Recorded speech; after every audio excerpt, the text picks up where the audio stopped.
If your adult child needs a safe space to avoid offensive words, you failed as a fucking parent. If anything in my seminar offends you, blame your parents for raising a pussy. What's going on, guys? Daniel in your face. Don't forget to smash the like button, subscribe, do all that good stuff. Turn on the notification bell for videos like this in the future. And if you want to, there's also a place you can donate for the information. I try to help as many people as I can, but it feels good to have my back scratched too. So everything you need is in the description below. Let's get started here.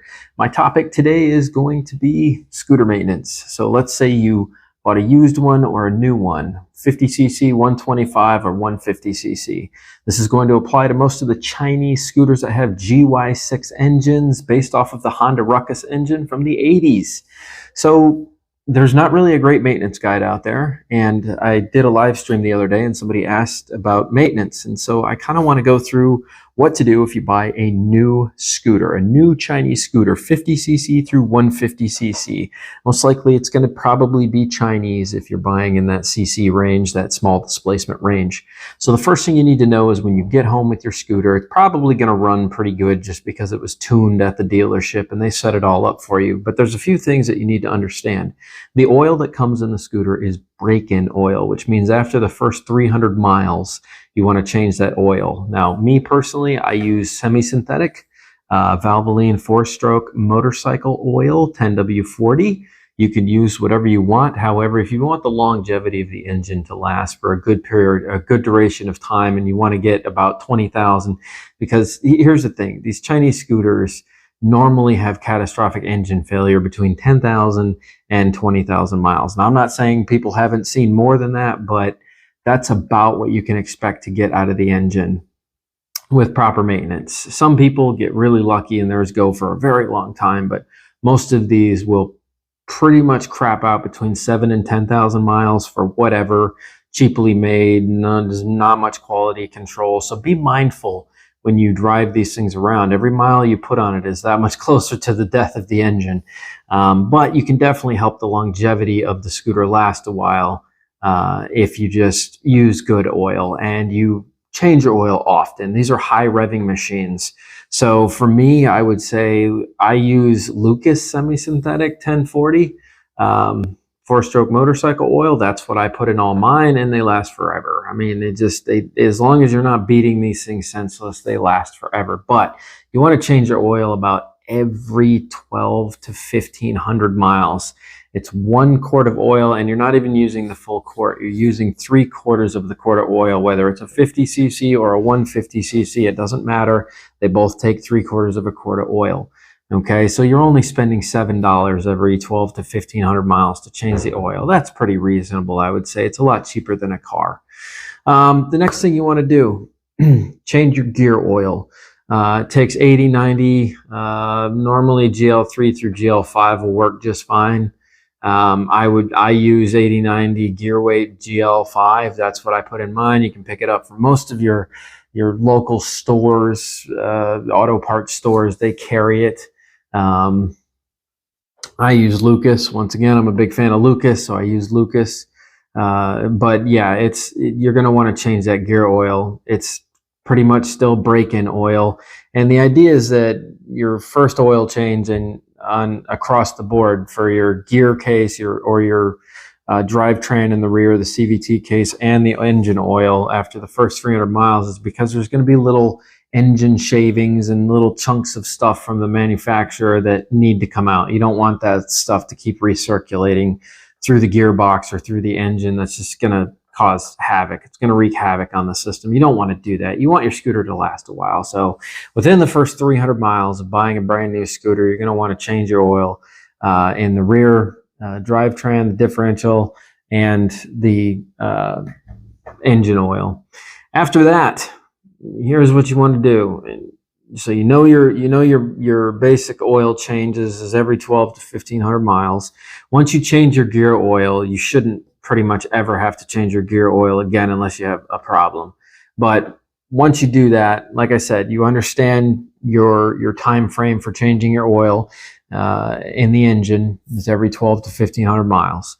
So what we're going to move on to next is your valves. After your first 2,000 miles, These little engines have what's called tappet valves, and they have to be adjusted. You have to pull off the valve head cover and then get feeler gauges. And I found the best setting between 50cc and 150cc across the board for intake valve is 0.004 for intake and 0.005 for exhaust.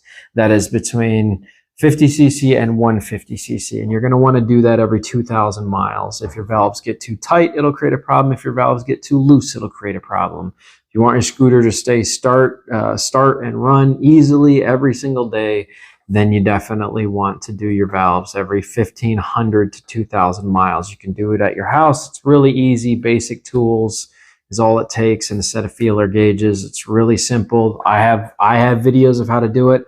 I'll include one of those videos in the description below so that you can just click on that and check it out for yourself. As far as oil changes and gear oil change, there's tons of videos out there showing how to do it on these things. Change your spark plug every 5,000 miles. That's what I do. They're normally pretty crappy little spark plugs. You want to change them about every 5,000 miles. As far as your CVT case goes, it's up in the air. You have sliders and you have rollers that are in the variator, and those need to be looked at and inspected every 5,000 miles when you inspect your belt. Your belt needs to be replaced every 5,000 miles, and your rollers, if you have rollers, they need to be replaced roughly around every 5,000 miles.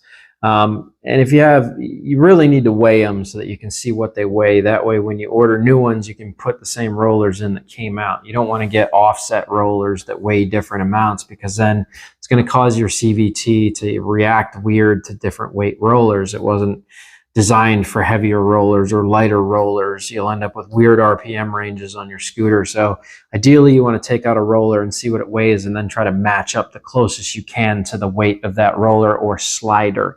Me personally, I use sliders instead of rollers because sliders don't wear out nearly as fast or as easily. You can get about 15,000 miles out of a set of reasonable sliders, whereas you only get about 5,000 to 6,000 miles out of a roller before it gets flat spots, and then it doesn't want to move up and down. You start losing speed on your scooter. It starts reacting weirdly. It's up to you. Sliders are just a tad bit more expensive, but less maintenance that you have to do. So me personally, I use sliders. And you want to do that about every 5,000 miles if you have rollers. If you have sliders, I would check between 7,000 and 10,000 miles. In between there, you shouldn't really have a problem. And then as far as the clutch goes, you shouldn't really have to replace your clutch unless it has an issue, which happens. Springs break and then the wheel won't stop disengaging. But most of the time you would only want to go after your clutch if you start noticing that it's slipping. Then you can take the clutch off and take the clutch pads that are in there and sand them down and make them coarse again. That way they grab the inside of the bell housing on the clutch better. Really, a lot of times you just kind of have to do a little maintenance to the clutch. About, like, let's say when you go to do your belt or your sliders, just pull the clutch off real quick, take some heavy grit sandpaper and just sand all the clutch pads down and then slap it back in. That normally solves any slippage that you're having and issues. You can even take the inside of the bell housing with some pretty rough grade sandpaper and just go inside the bell housing where the clutch pads make contact and put some grit lines in there, and that definitely helps with how fast it engages. You'll wear your clutch pads out a little bit faster, but you'll get better engagement from your clutch. But clutches are cheap. They're 20 bucks. Rollers are cheap. Sliders are cheap. We're talking under $15 for these parts, guys. They're cheap. So that kind of takes care of that. As far as your carburetor goes, and this goes for new or used,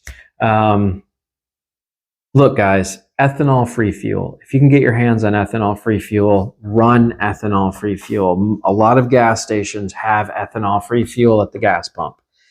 The ethanol content tears these little Chinese carburetors up. It doesn't take long to create ethanol damage. It starts wearing out the internal parts of the carb really fast. Within a year, you're looking at having some problems if you're running ethanol or ethanol rated fuels. If you're running ethanol free fuel, it's a lot less wear and tear on the carburetor. You can normally get 2 or 3 years out of a carburetor. Don't get me wrong, carburetors are cheap. You can get carburetors for like $15 to $25 on eBay, Amazon, Temu. Any one of those places will have it. But if you want your carburetor to stay in good shape, my suggestion is run ethanol free fuel. Look up gas stations in your area that take ethanol free fuel. So what? You spend $3.75 a gallon. Dude, most of your scooters only take a gallon. So you're not filling up a car, you're just filling up a scooter. Spend the extra money, you'll have a lot less carburetor issues. Other than that, guys, it's kind of just pay attention to things. Check your brake pads. You know, brake pads are cheap. They're pretty much universal across the board on eBay. If you start noticing some grinding in the front end or something weird's happening, just order a set of pads. They're really simple to put on. There's a ton of YouTube videos. And like I said, for you Chinese people, here's another thing I would do as far as maintenance goes, is do a nut and bolt inspection every 2 weeks, because these things vibrate a lot, and China doesn't use any form of Loctite on any of their parts or lock nuts. So things rattle free and they just fall off. You want to get underneath your scooter, and you should have two 10 millimeter nuts, or 12, 10, I think they're 10 and 8. That hold your exhaust on. You want to constantly monitor those because they vibrate, and then when they come loose, they snap the studs off inside the engine. That is a pain in the ass to solve, and sometimes it's unsolvable. You have to replace the entire head if those studs break off. So just make sure that you're watching those components. If they start getting loose, just tighten them down again. Don't crack them hard, just tighten them. And if you can, pull them off, put a lock nut on there, and then tighten them back up. That'll keep the vibrations from backing off those nuts and breaking the studs off, because what breaks them off is the vibrations. Once they get loose, they start jerking back and forth, and then it breaks the stud off, and then the stud is broken off inside the engine head. It becomes a serious problem. But other than that, guys, check your tire pressure. You know, keep it at the rating that it's supposed to be. You'll start losing speed. The less tire pressure you have, the less speed you'll get. If you keep your tires aired up really well, then you'll get top performance out of your engine. It won't be pushing it harder than is necessary, wearing out the engine faster. So keep your tire pressure up. But other than that, guys, there's not really too much maintenance that you need to do, whether it's used or new. Most parts you can find on eBay and Amazon, like petcocks. You know, I don't know if you guys know what a petcock is, but it's the vacuum-driven fuel cutoff system for the gas tank. Carburetors, CDI. You don't have to replace these components unless they fail. Starters, all that stuff can be found on eBay for cheap. It's really cheap, simple. There's not much to these. If it starts leaking oil from the valve cover, they have valve cover gaskets on eBay. I mean, we're talking $5 for a gasket. You know, solve your problems. But if you guys have further questions, just send me an email, and I'll go ahead and get back to you. But I think that's a good schedule maintenance for you guys. There's not really much else that you need to do to these things to maintain them. It's just a few simple things to get some longevity out of the engine and take care of these things. Like I said, if you're lucky, you'll be one of those people that gets 20,000 miles out of these little Chinese scooters. If you're unlucky, you're looking at 5 to 10,000 miles. And it's unfortunate, but they're made of like pot metal casting engines. They're just cheap. They break real easy. But well cared for and not beat on, they last quite a while. You get good mileage out of them, you know? So anyways, guys, don't forget to smash the like button, subscribe, consider sending me a donation for the information. I do this for free, but it's nice to have my back scratched every now and then. You know what I'm saying? So I'll catch you guys on the next video. Toodles.